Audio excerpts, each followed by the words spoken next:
man. Right now I'm updating my motherfucking YouTube account. You know what I'm saying? We show motherfucking me live in this bitch. You know what I mean, goddamn me. We getting it. And my nigga over here talk about some get up and shit. He just over here fucking with me because he ain't got shit else to do. Ain't that a bitch? Goddamn me, this nigga right here. On that bullshit.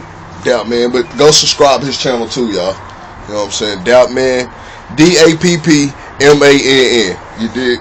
Go subscribe, my boy. You know what I mean? He talking about some real type shit. I mean, some real life shit, man. You know what I mean? So y'all need to go check him out. Man, you can say real type shit. You know what I mean? I just had to correct myself. You see how he is, so I know y'all gonna wanna go look at his video because he thought the hell out. Damn, boy, my way is on point up there, boy. I told y'all, boy, y'all better stop bullshitting. Well, this summer Charles Tino taking over, man. I ain't bullshitting. Yeah, that nigga lie, he ain't taking over nothing, not over here. I got them dreads going on because I'm old, you know what I'm saying? I don't cut my hair for nobody no more. Dig?